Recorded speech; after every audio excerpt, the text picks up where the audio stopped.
Hello students, welcome back. आ जाओ जी बच्चा, चलो जी इधर ध्यान दे बच्चा। हाँ जी, शुरू करें जी अब अपना। चलो बच्चा, पिछले क्लास में we started the new chapter market. Market chapter हम लोगों ने पिछले क्लास में शुरू कर दिया था। मार्केट में हमने आपको क्या बताया था जी? Market is a place where there is interaction between buyers and sellers to purchase और sell a particular product for a price. Clear है? उसके बाद हमने आपको बताया था कि अलग अलग ग्राउंड्स पे मार्केट को डिवाइड किया गया है, अलग अलग बेसिस पे। से on the basis of area, on the basis of volume of transaction, on the basis of rules and regulation. याद आ रहा है जी बच्चा? अलग अलग ग्राउंड्स पे मार्केट को डिवाइड किया गया है। हमारा जो सिलेबस है उस सिलेबस में हम लोग मार्केट का डिवीजन कैसे पढ़ते हैं जी? तो अपने सिलेबस में हम लोग पढ़ते हैं division of market on the basis of competition between buyers and sellers. Buyer और सेलर के बीच में आपस में कैसा कंपटीशन है, उसके बेसिस पे हम लोग मार्केट को डिवाइड करते हैं। यहां कंपटीशन का मतलब मैंने आपको बताया था बच्चे, number of buyer and seller. Clear? अब समझेंगे। Number of buyer and seller के पॉइंट ऑफ व्यू से मैंने आपको क्या बताया था? जिनकी संख्या कम होगी उसका पावर, उसका फोर्स ज्यादा होगा।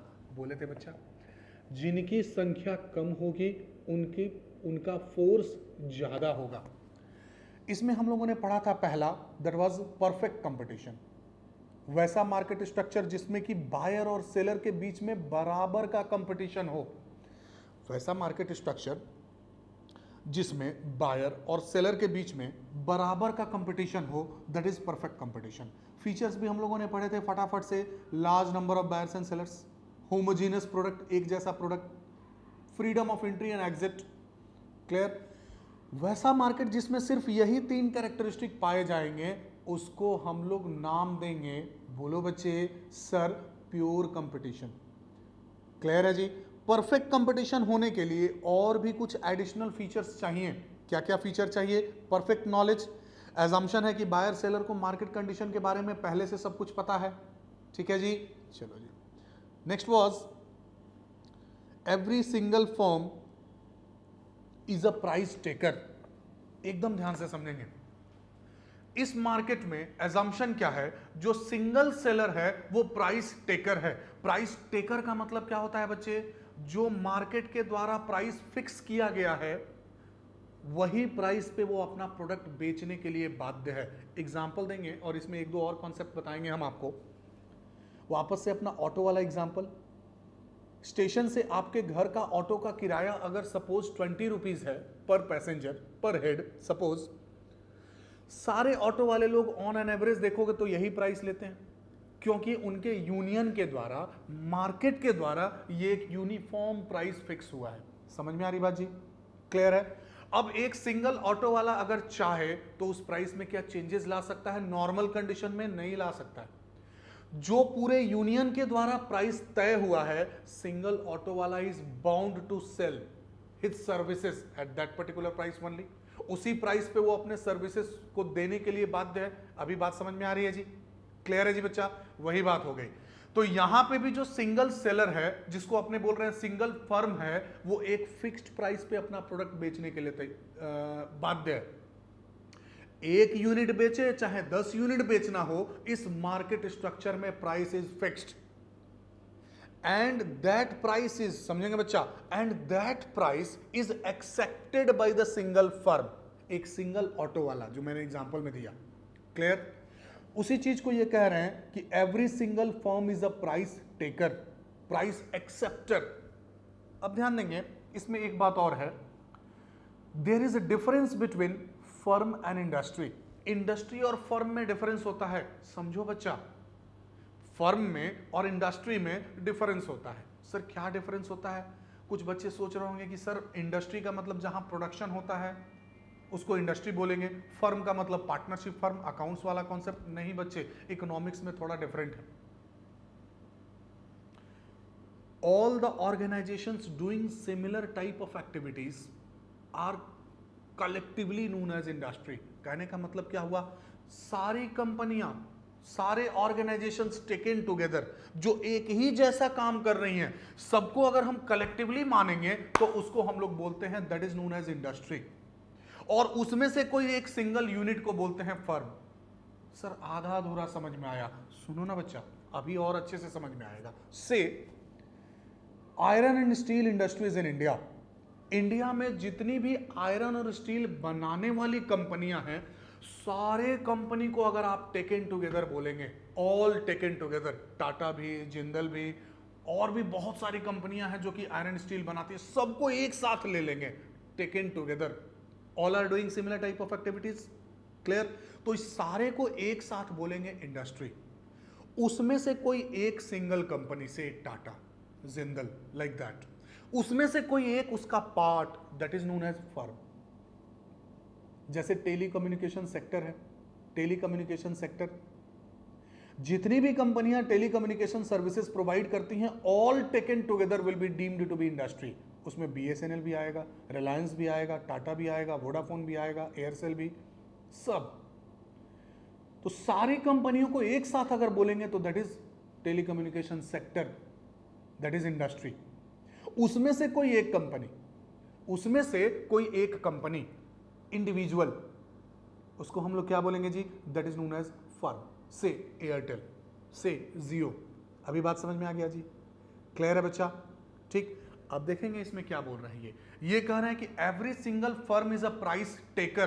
कहने का मतलब क्या हुआ कि जो एक सिंगल फर्म है, पूरे मार्केट के द्वारा जो प्राइस तय होता है, फिक्स होता है, उसी प्राइस को ये सिंगल फर्म भी बाध्य है उसी प्राइस पे अपना प्रोडक्ट बेचने के लिए। जो कि मैंने एग्जांपल दिया बच्चे कि जितने भी ऑटो वाले लोग हैं, जो उनके यूनियन के द्वारा कलेक्टिवली, माने इंडस्ट्री के द्वारा जो रेट तय हुआ कि भैया स्टेशन से एक पर्टिकुलर डिस्टेंस तक जाने में 20 रुपया, अब एक सिंगल ऑटो वाला वही 20 रुपया देने के लिए बाध्य है। एक पैसेंजर बैठाए, 5 पैसेंजर बैठाए, वो 20 रुपया ही लेगा पर पैसेंजर। समझ में आ रही बात जी? क्लियर है? तो इस मार्केट में प्राइस फिक्स होता है, रेट फिक्स होता है, इंडस्ट्री के द्वारा रेट तय होता है। सर वो इंडस्ट्री के द्वारा रेट कैसे तय होता है, इसके बाद वाले चैप्टर में पढ़ेंगे। प्राइस डिटर्मिनेशन, पूरे मार्केट के डिमांड और सप्लाई के बेसिस पे प्राइस तय होता है, जिसको इक्विलिब्रियम प्राइस बोलते हैं। बस इसके बाद वाले चैप्टर में करेंगे बच्चे, अलग से वो टॉपिक है। और वो रेट फिक्स होता है, उसी रेट पे एक सिंगल फर्म अपना सामान बेचने के लिए बाध्य है। समझ में आ गई बात जी? यस सर, बात समझ में आ गया। चलो जी बच्चे, तो goods are sold at uniform price, single price. Goods are sold at a uniform price throughout the market, that is all firms are individually price takers and not price makers. जो single firm हैं, जो single seller हैं, वो अपने product का price खुद से तय नहीं कर सकते हैं। जो मार्केट में, जो इंडस्ट्री में प्राइस फिक्स किया गया है, उसी प्राइस पे वो अपना प्रोडक्ट बेचने के लिए बाध्य हैं। आगे बात समझ में क्लियर है जी? They have to accept the price determined by the market forces of demand and supply.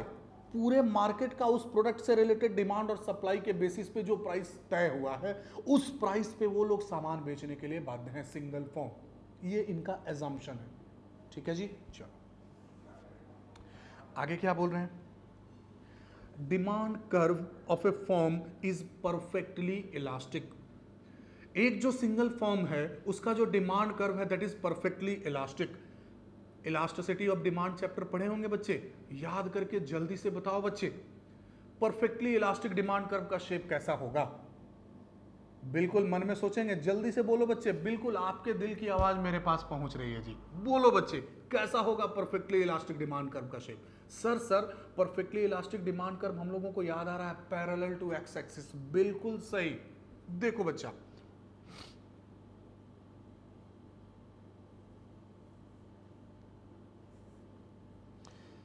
X axis पे क्या लेंगे सर? एक्स एक्सिस पे क्वांटिटी लेंगे। वाई एक्सिस पे क्या लेंगे जी? सर वाई एक्सिस पे प्राइस लेंगे। परफेक्टली इलास्टिक डिमांड कर्व ये हो गया हमारा परफेक्टली इलास्टिक डिमांड कर्व का शेप। ठीक है जी? अब ध्यान देंगे, इस मार्केट स्ट्रक्चर में आप 1 यूनिट बेचिए या 10 यूनिट बेचिए या 50 यूनिट बेचिए या 100 यूनिट बेचिए, प्राइस तो फिक्स रहे। बात समझ में आ गई जी? 0 यूनिट बेचिए, इनफाइनाइट यूनिट बेचिए, प्राइस इज फिक्स्ड। इसीलिए डिमांड कर्व का शेप कैसा होगा? Perfectly elastic. यहां पे इस केस में ईपी इक्वल्स टू इनफाइनाइट। समझ में आ रही बात जी? ईपी इक्वल्स टू इनफाइनाइट, कोई दिक्कत नहीं जी? क्लियर है बच्चा? EP equals to infinite. ठीक है जी। अब याद करेंगे डिमांड वाले चैप्टर में बच्चे मैंने आपको बताया था कि perfectly elastic demand real life में एग्जिस्ट नहीं करता है। 5 टाइप थे जी बच्चे। परफेक्टली एक particular other factor remaining same, बाकी फैक्टर सेम है और एक ही प्राइस पे इनफाइनाइट डिमांड, या एक ही प्राइस पे सप्लायर के पॉइंट ऑफ व्यू से सोचिए तो इनफाइनाइट क्वांटिटी सप्लाई करने के लिए रेडी है। This is not possible. जरूर कोई अदर फैक्टर काम करेगा तभी ये काम होगा। और ये कह रहे हैं नहीं जी अदर फैक्टर रिमेनिंग सेम। तो परफेक्ट कंपटीशन रियल लाइफ में एग्जिस्ट नहीं करता है। मैंने शुरू में भी बोला बच्चा कि this is theoretical situation, normally it does not exist fully in the real life. ठीक है जी। जैसे जैसे आगे पढ़ेंगे वैसे वैसे हम लोगों को रियल लाइफ सिचुएशंस मिलते जाएंगे। ठीक है जी। अब देखेंगे the demand curve of A form is perfectly elastic. मतलब क्या हुआ? It implies that in perfectly competitive market the demand for firm's output is equal to infinity, EP equals to infinite at the prevailing price। इसका मतलब क्या हुआ sir? तो in other words firm can sell any amount of commodity at the prevailing price। prevailing price पे जो firm है वो कितना भी क्वांटिटी बेच सकता है। ठीक है जी। प्राइस हमारा फिक्स्ड है से 10 रुपया, कितना भी क्वांटिटी आप इसी प्राइस पे बेचेंगे, because the single firm is a price taker. जो मार्केट से प्राइस मिला कि 10 रुपया में आपको ये काम करना है, 10 रुपया में पैसेंजर्स को यहां से वहां तक ले जाना है, एक सिंगल ऑटो वाला चाह के भी दाम नहीं बढ़ा सकता है। अगर वो बढ़ाएगा तो बायर को पता है, पैसेंजर को पता है कि रेट इतना ही है। इसके पहले का कैरेक्टरिस्टिक याद होगा बच्चा, परफेक्ट नॉलेज।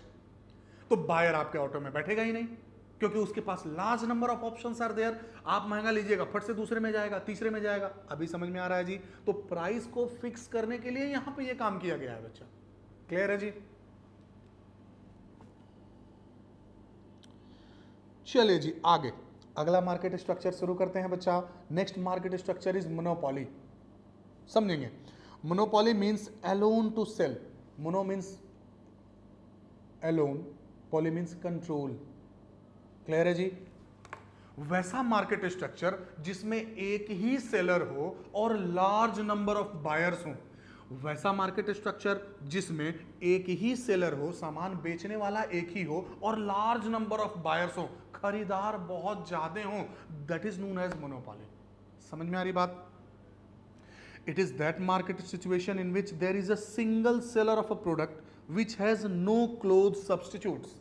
एक सेलर है और वो जो सामान बेच रहा है उसका बिल्कुल क्लोज सब्सटीट्यूट मार्केट में अवेलेबल नहीं है। एग्जांपल देखेंगे बच्चे, मैंने क्या दिया है आपको? रेलवेज। एक ही सेलर है बच्चा, सेंट्रल गवर्नमेंट अपना रेलवे चलाती है, सरकारी। अब आप देखेंगे कि कुछ कुछ प्राइवेटाइजेशन हो रहा है तो पार्टनरशिप, गवर्नमेंट जो है वो मेट्रो प्रोजेक्ट वगैरह के लिए पार्टनरशिप कर रही है। क्लियर? लेकिन ये पहले की बात है जब ये थ्योरी लिखी गई थी। तो रेलवेज जो है वो क्या था? 100% सेंट्रल गवर्नमेंट के कंट्रोल में था। अभी भी अगर आप बोलेंगे पार्टनरशिप भले कर रहे हैं लेकिन सिक्योरिटी कंट्रोल तो गवर्नमेंट का ही रहेगा।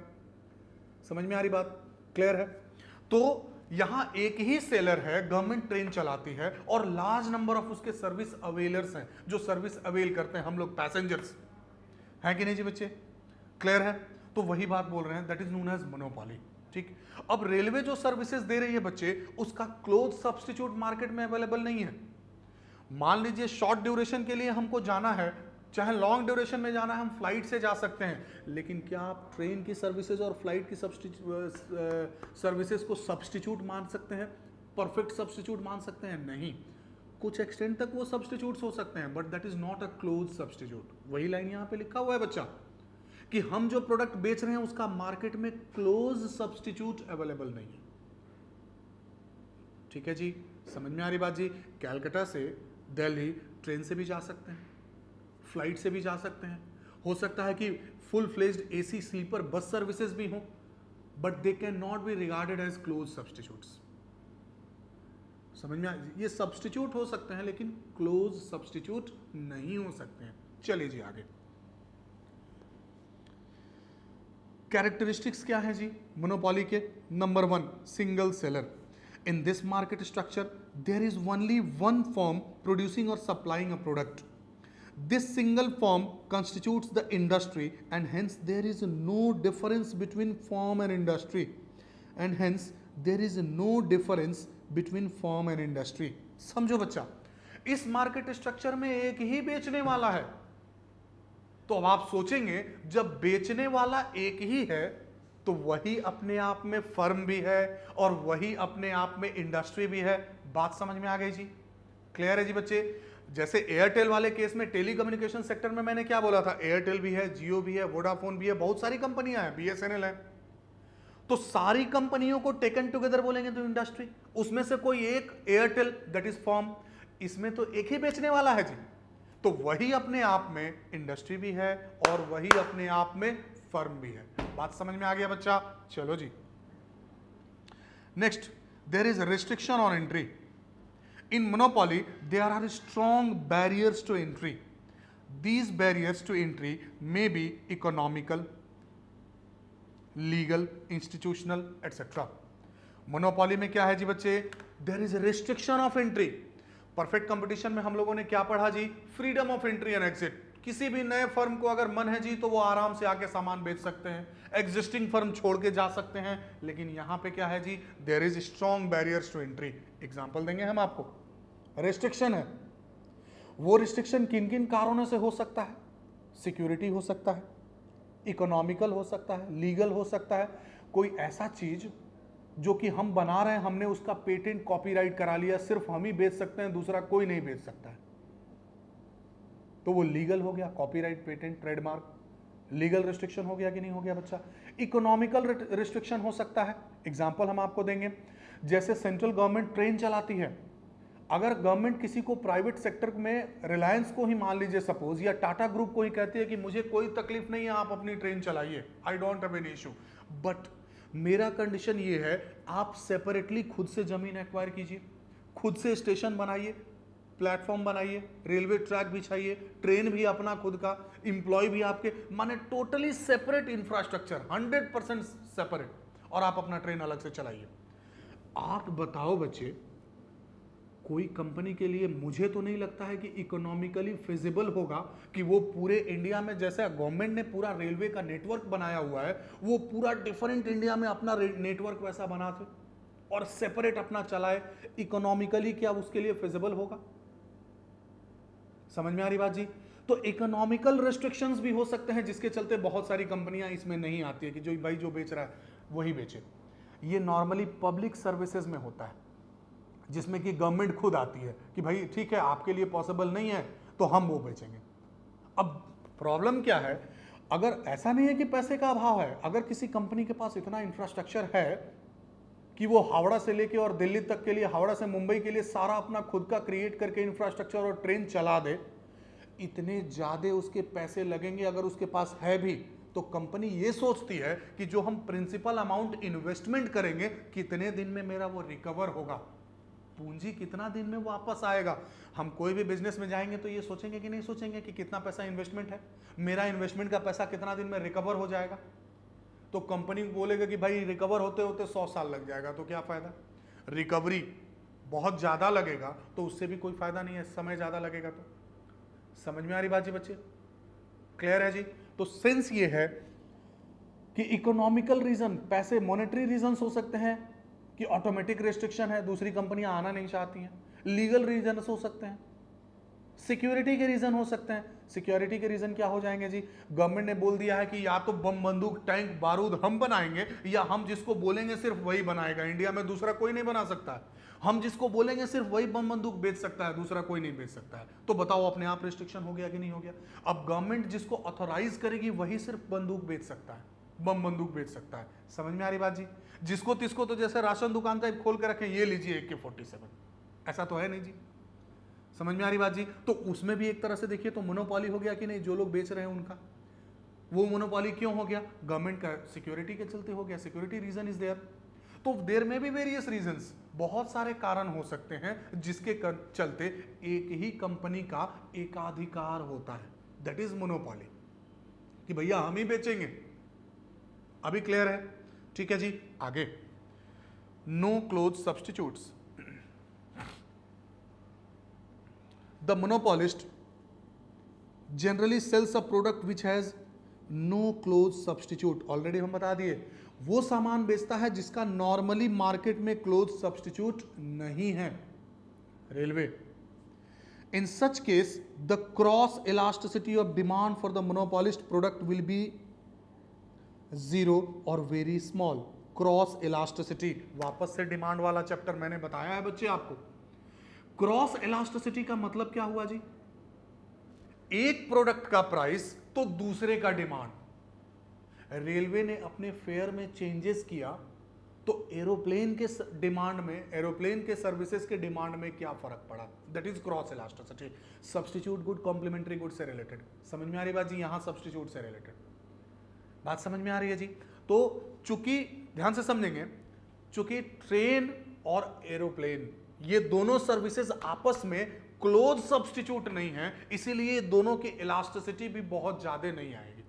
ट्रेन का मान लीजिए हावड़ा से दिल्ली का फेयर है, नॉर्मल 3 AC का फेयर है सपोज 2200 रुपीज, ठीक है जी। और अगर फ्लाइट सर्विसेज हम अवेल करते हैं तो सपोज उसका फेयर जो है वो सपोज इट इज 5000 रुपीज। अब अगर रेलवे 2200 की जगह 2500 भी लेगा तो उससे बहुत ज्यादा एरोप्लेन के सर्विसेज के डिमांड पे उसका फर्क नहीं पड़ेगा। समझ में आ रही बात जी? क्योंकि ये दोनों के दोनों आपस में बिल्कुल क्लोज सब्स्टिट्यूट्स नहीं है। समझ में आ रही बात जी बच्चे? ये दोनों आपस में क्लोज सब्स्टिट्यूट्स नहीं है, इसीलिए इनकी क्रॉस इलास्टिसिटी भी बहुत ज्यादा नहीं आएगी। क्लियर है जी बच्चा? चलो जी next. Monopolist is a price maker. Being the single seller in the market, the monopolist firm is a price maker. Monopolist मैंने पहले भी बताया, वही अपने आप में इंडस्ट्री भी है, वही अपने आप में फर्म भी है। तो वो अपने प्रोडक्ट का प्राइस खुद से तय करता है। He is not a price taker. Auto वाला एग्जांपल, ऑटो वाला अपना प्रोडक्ट का प्राइस खुद से तय नहीं करता है, उनका यूनियन तय करता है। सारे ऑटो वाले लोग मिलकर कलेक्टिवली तय करते हैं बेस्ड ऑन डिमांड। मार्केट में ऑटो सर्विसेज का डिमांड कैसा है उसके बेसिस पे सब लोग मिलकर तय करते हैं, पूरे मार्केट के द्वारा वो तय किया जाता है। यहां पे क्या है, ऑब्वियस सी बात है कि रेलवे भी सोचता है बहुत सारे फैक्टर, लेकिन अपने प्रोडक्ट का प्राइस वो खुद से तय करता है, क्योंकि वही अपने आप में इंडस्ट्री भी है और वही अपने आप में फर्म भी है। समझ में आ गई बात जी? हाँ सर। आगे देखो बच्चा, ये इंपॉर्टेंट है जी। The demand curve is negatively sloped। समझेंगे? In case of monopoly, the monopolist knows that if he wishes to increase his sales, he will have to reduce the price of the product. It means that there is inverse relation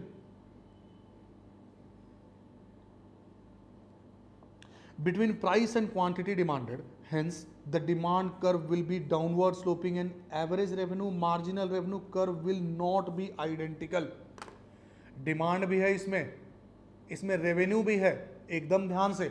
अब समझेंगे, monopolist single seller है और वो सारा अपना product बेचता है, लेकिन मोनोपोलिस्ट को भी पता है बच्चे कि अगर हम ज्यादा क्वांटिटी में बेचना चाहते हैं तो उस कंडीशन में हमें प्राइस क्या करना पड़ेगा जी? प्राइस कम करना पड़ेगा। कहने का मतलब क्या हुआ, आप अगर मान लीजिए से मैं एक एग्जांपल देता हूं, बड़े लंबे समय तक मैं पढ़ा हूं कैलकाटा में बच्चे, सीए वगैरह का प्रिपरेशन हम लोग वहीं से कर रहे थे। तो हावड़ा स्टेशन से वर्धमान लोकल है, मुश्किल से 1.5-2 घंटे लगते हैं। तो हावड़ा स्टेशन से वर्धमान, क्लियर है जी बच्चे? वहां से लोकल ट्रेन से हम लोग जाते हैं। सपोज एक दिन अगर जाएंगे तो उसका फेयर अलग होगा। अगर हम स्टेशन पे गए, बोले यहां से वर्धमान का हमको रिटर्न टिकट दीजिए, जाने आने का ticket, the fair will be normal. लेकिन वही अगर मैं हावड़ा स्टेशन से वर्धमान का से मंथली पास बनवाता हूं तो वहां पे रेट कम लगेगा। अगर मान लीजिए कि एक तरफ का भाड़ा है सपोज आने जाने का 50 रुपीज, अप डाउन का, तो उस हिसाब से महीने में उसका भाड़ा कितना होना चाहिए जी बच्चे? अप्रोक्सीमेटली 1500 होना चाहिए। समझ में आ रही बात जी? लेकिन अगर आप मंथली पास लेंगे तो उस कंडीशन में आपको भाड़ा बहुत कम लगेगा। Say they are charging only 800 rupees और 1000 rupees like that.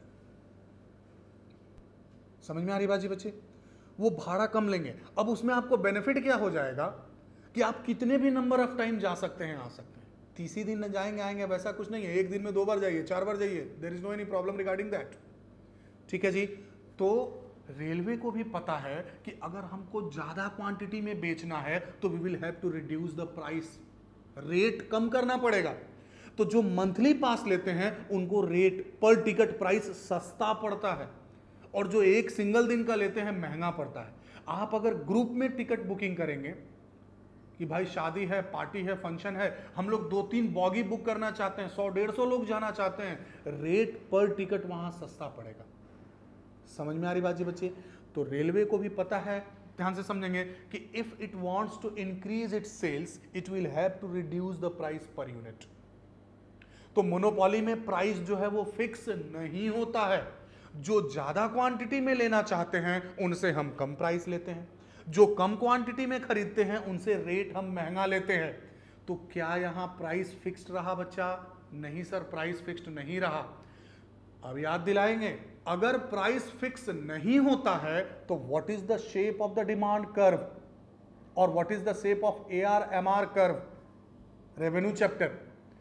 When the price is fixed, price fixed होगा तो प्राइस AR/MR सब बराबर होता है। डायग्राम कैसा बनता है देखो बच्चा, ये याद आ रहा है जी? डायग्राम ऐसा ही बनता है। क्लियर है? अगर प्राइस फिक्स नहीं होता है तो डायग्राम कैसा बनता है फटाफट से बताएंगे सर। अगर प्राइस फिक्स नहीं होता है तो उस कंडीशन में AR and MR curve are downward sloping and both are not same, दोनों अलग अलग होते हैं। रेवेन्यू चैप्टर में बताया था बच्चा। फटाफट से डायग्राम बना लेंगे इसका। एक्स एक्सिस पे क्वांटिटी, वाई एक्सिस पे प्राइस, या एवरेज रेवेन्यू बोलिए, मार्जिनल रेवेन्यू बोलिए, एक ही बात है। ये हो गया प्राइस इक्वल्स टू AR,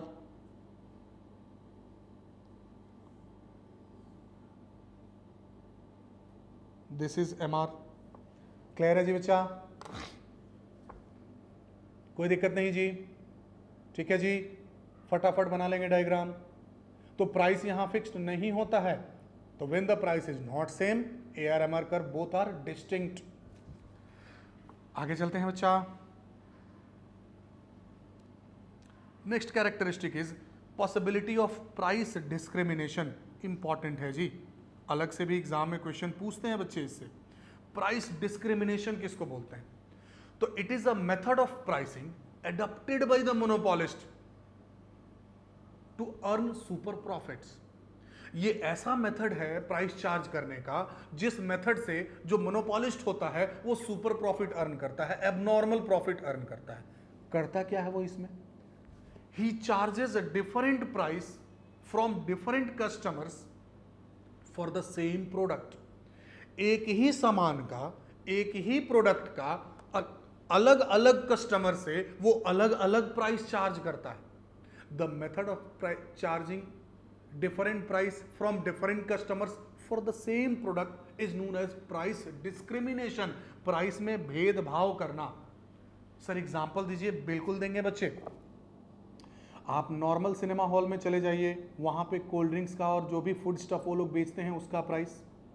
आप PVR में चले जाइए, आप सिनेपॉलिस में चले जाइए, वहाँ पे प्राइस पता चला कि आप अगर सिनेपॉलिस में कोल्ड ड्रिंक्स लेने के लिए जाएंगे तो वो 200 रुपये 250 रुपये में कोल्ड ड्रिंक्स देते हैं। पॉपकॉर्न लेने के लिए जाएंगे तो वो पॉपकॉर्न वो 400 रुपीज़ में देते हैं। क्लियर है जी? अब देखेंगे उसमें भी एरिया के बेसिस पे डिस्क्रिमिनेशन करते हैं। आप रांची में चले जाएंगे, वहां आइनॉक्स सिनेपॉलिस में देखिए, आप पटना में सिनेपॉलिस में देखिए, आप दिल्ली में सिनेपॉलिस में देखिए, PVR में देखिए, आप मुंबई में देखिए, टिकट का प्राइस। अब देखेंगे PVR सिनेमा तो पूरे इंडिया में है बच्चे, हर जगह लगभग हर जगह टिकट का प्राइस सेम है? नहीं है। They are charging different price. कोई पर्टिकुलर मूवी अगर रिलीज हुई तो उस मूवी का पटना में टिकट का प्राइस PVR का, सिनेपॉलिस का डिफरेंट होगा, मुंबई में डिफरेंट होगा, दिल्ली में डिफरेंट होगा, रांची में डिफरेंट होगा, लखनऊ में अलग होगा। समझ में आ रही बात जी? क्लियर है? तो एक ही प्रोडक्ट का अगर जो सेलर है वो अलग अलग लोगों से अगर अलग अलग प्राइस चार्ज करता है तो the practice of charging such type of thing is known as price discrimination. उसको हम लोग क्या बोलते हैं जी? तो that is known as price discrimination. बात समझ में आ गई बच्चे? क्लियर है? आप देखेंगे ब्रेड वगैरह अगर हम लोग खरीदते हैं, कोई भी पर्टिकुलर ब्रेड, मॉडर्न ब्रेड, ये ब्रेड वो ब्रेड, तो उसमें लिखा हुआ रहेगा कि से with in Delhi, with in Patna, with in Ranchi, with in Bokaro the price is 10 rupees, outside Bokaro, outside Patna the price is 15 rupees. ठीक है जी? जैसे एक जूते बनाने वाली कंपनी है श्री लेदर्स, खादिम्स, वो देखते हैं, वो लिखते हैं with in Kolkata the price is 349 rupees, outside Kolkata the price is 379 rupees. एक ही प्रोडक्ट का अलग अलग कस्टमर से अलग अलग प्राइस चार्ज करना, this practice is known as price discrimination. समझ में आ रही बात जी? सब्जी मंडी में अगर कोई सब्जी बेचता है तो वहां पे वो नॉर्मल प्राइस रखेगा, लेकिन वही सब्जी वाला अगर आपके गली में ठेला लेके घूम के बेचेगा तो he will be charging different price for the same product. आपको वो एक्स्ट्रा सर्विसेज दे रहा है, आपके घर तक आके बेच रहा है, तो उसी सामान का वो अलग प्राइस चार्ज करेगा। समझ में आ रही बात जी? आप एक नॉर्मल दुकान पे जाके कोल्ड ड्रिंक्स पिएंगे, normally they will be charging 15 to 20 rupees, और वही अगर किसी रेस्टोरेंट में जाके लेंगे तो they will be charging more for that. एक ही प्रोडक्ट का अलग अलग कस्टमर से अलग अलग प्राइस चार्ज करना, this policy is known as price discrimination. Monopolist जो है वो ये काम करता है। समझ में आ रही बात जी बच्चे? देखेंगे कैसे। It is a method of pricing adopted by the monopolist in order to earn abnormal profit. Super profit earn करने के लिए वो काम करता है। It refers to the practices of charging different prices for different units of the same commodity from different customers. Generally, ये line important है बच्चा, generally the monopolist charges more price where the demand is relatively less elastic, and he charges less price from the market where the demand is highly elastic. ये important, this line specifically has been asked in CA Foundation and CS examination. Clear? तो ये line बड़ा important है, आपके point of view से भी समझेंगे इसको। मोनोपोलिस्ट जो है, जिस मार्केट में उसके प्रोडक्ट का डिमांड हाईली इलास्टिक होगा वहां पे प्राइस थोड़ा कम चार्ज करेगा। जिस मार्केट में उसके प्रोडक्ट का डिमांड लेस इलास्टिक होगा वहां पे प्राइस ज्यादा चार्ज करेगा। सर एक बार अच्छे से एग्जांपल के साथ समझाइए। हाँ जी बच्चा सुनो, हाईली इलास्टिक का मतलब क्या होता है थोड़ा सा पहले समझेंगे, एकदम real life situation based. Highly elastic का मतलब क्या होता है जी? थोड़ा सा प्राइस में चेंज होगा तो डिमांड में अगर ज्यादा चेंज होगा तो दैट इज हाईली इलास्टिक, उसी को हाईली इलास्टिक बोलेंगे। प्राइस में थोड़ा चेंज होगा, डिमांड में ज्यादा चेंज होगा, that is highly elastic. Clear है जी? अब देखेंगे, जिस मार्केट में कंपटीशन ज्यादा है, या सिंपल वर्ड्स में जिस मार्केट में सेलर को लगता है कि मेरा हाईली इलास्टिक डिमांड है, वहां पे वो प्राइस ज्यादा नहीं करता है, क्योंकि उसको पता है डिमांड हाईली इलास्टिक है, हम थोड़ा सा दाम बढ़ाएंगे, ज्यादा कस्टमर हमको छोड़ के भाग जाएंगे। हाईली इलास्टिक, प्राइस में थोड़ा चेंज होगा, डिमांड में ज्यादा चेंज होगा, तो वहां डर के मारे वो प्राइस कम रखेगा, कंपिटिटिव प्राइस रखेगा, क्योंकि हम थोड़ा दाम बढ़ाएंगे तो ज्यादा डिमांड में चेंज होगा। समझ में आ रही बात जी? लेकिन जिस मार्केट में डिमांड लेस इलास्टिक है, फिक्स्ड है, प्राइस में चेंज होने के बावजूद भी डिमांड में ज्यादा चेंज नहीं हो रहा है, तो वो जानता है कि डिमांड लेस इलास्टिक है, डिमांड में चेंज कम हो रहा है, people are bound to purchase that, तो वो क्या करेगा जी? वो जानता है तो वो दाम बढ़ा देगा।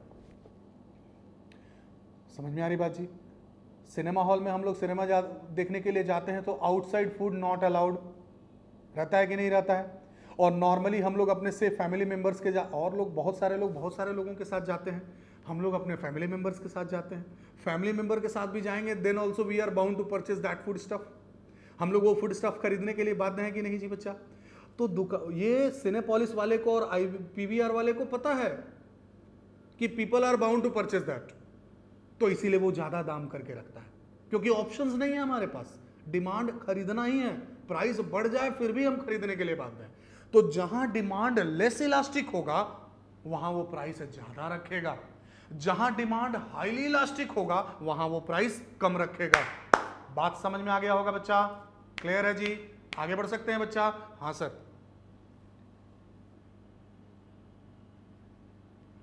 चलिए जी आगे।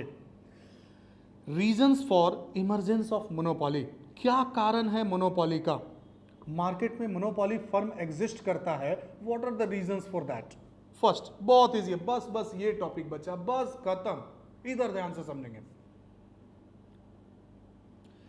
गवर्नमेंट कंट्रोल और लाइसेंस, ध्यान देंगे बच्चा। गवर्नमेंट में grant licence for the production of a particular commodity only to one producer,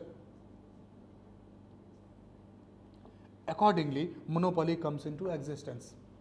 Also, government may decide to control the production of certain goods exclusively through its departments like railways.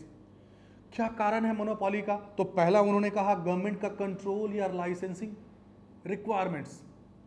Government control, government किसी चीज को चाहती है कि उसका production पे मेरा नियंत्रण रहे, कंट्रोल रहे, तो गवर्नमेंट बोलती है या तो हम बनाएंगे, नहीं तो हम जिसको बोलेंगे सिर्फ वही बनाएगा। वही बंदूक वाली बात जो मैंने कहा, सब कोई नहीं बना सकता, गवर्नमेंट ने कंट्रोल करके रखा है, तो मोनोपोली हो गई जो बना रहे हैं उनका। गवर्नमेंट लाइसेंसिंग, गवर्नमेंट ने लाइसेंस बोला कि हम जिनको लाइसेंस देंगे सिर्फ वही ये काम करेंगे। पेट्रोल पंप, ऐसा थोड़ी है हम लोग भी पेट्रोल खरीद के बेच सकते हैं मार्केट में, लेकिन गवर्नमेंट ने कहा नहीं जी, हम जिनको बोलेंगे सिर्फ वही बेचेंगे। Licensing is there, legal requirement is there. तो इस कारण से भी कुछ स्पेसिफिक कंपनियों का ही क्या हो जाता है जी, मोनोपोली हो जाता है। ये कारण है मोनोपोली का। और क्या हो सकता है समझो बच्चा। पेटेंट राइट्स, ऑलरेडी मैंने पहले बता दिया। प्रोड्यूसर्स में ऑब्टेन पेटेंट राइट्स और trademark monopoly regarding the shape, design और other features of the product. It prohibits the use of trademark by other. हमने अपना अगर पेटेंट, कॉपीराइट, ट्रेडमार्क करा लिया, जैसे हमारा जो chartered commerce digital classes CC का जो लोगो है बच्चे, हमने उसका पेटेंट करा लिया है, उसका कॉपीराइट का हमने लीगली वो कॉपीराइट ले लिया है। आप बताएंगे बिना हमारे परमिशन के चार्टर्ड कॉमर्स का नाम दूसरे को यूज कर सकते हैं? वो बाध्य हैं, नहीं कर सकते हैं, प्रोहिबिटेड है। समझ में आ रही बात जी बच्चे?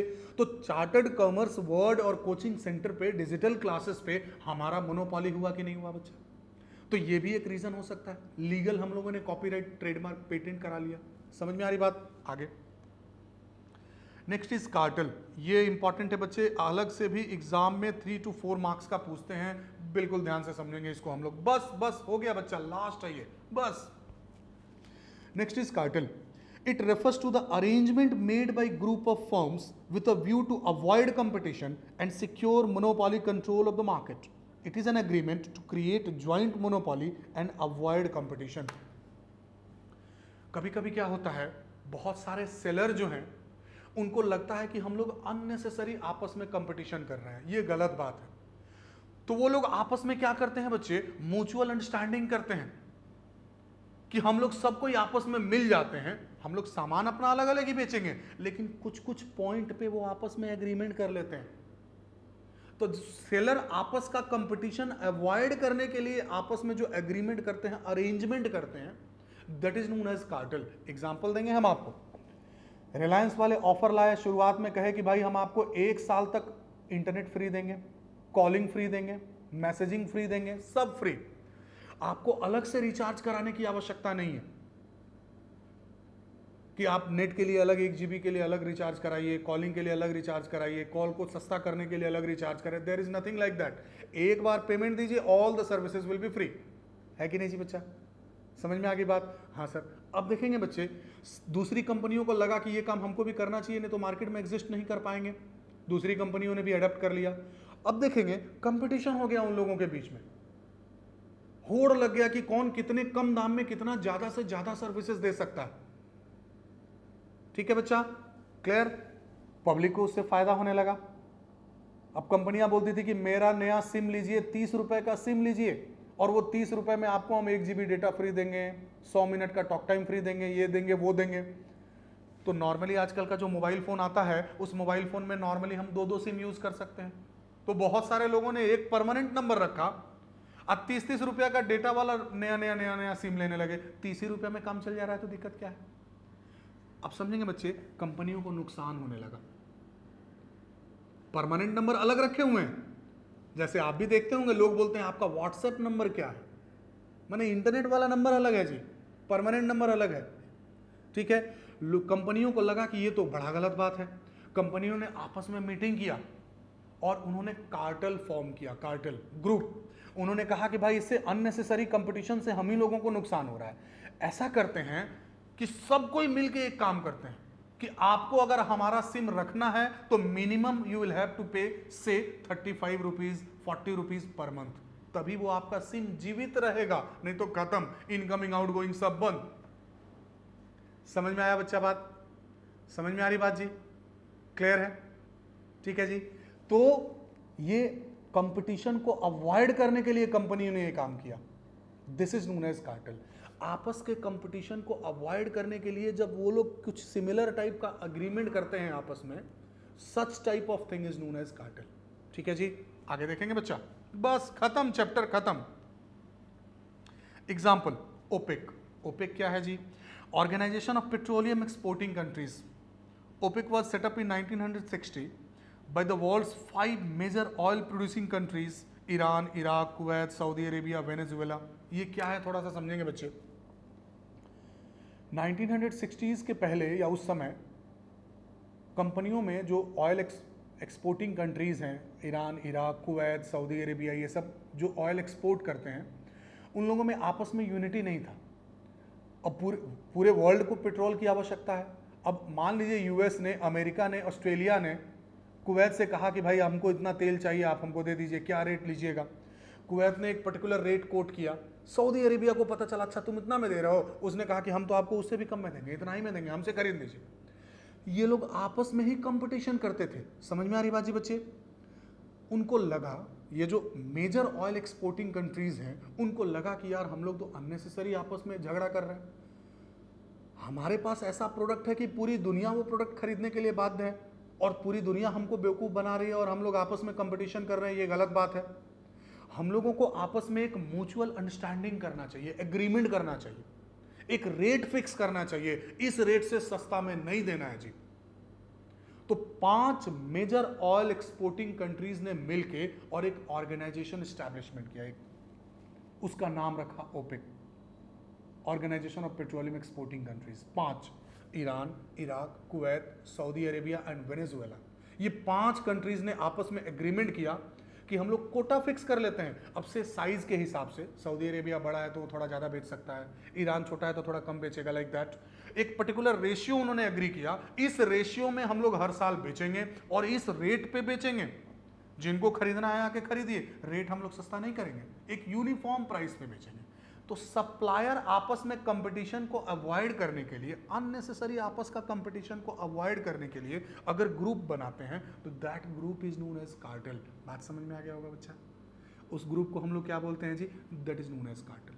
तो it is also a type of monopoly कि अब हम लोगों का कंट्रोल रहे to avoid competition, competition avoid करने के लिए। ठीक है जी, हो गया जी? बस सर बस, हाँ जी बच्चा बिल्कुल। अगले क्लास में हम लोग पढ़ेंगे मोनोपोलिस्टिक कंपटीशन और ओलिगोपोली। बस चैप्टर खत्म। ठीक है जी, चलिए बच्चे, गुड बाय, बाय बाय।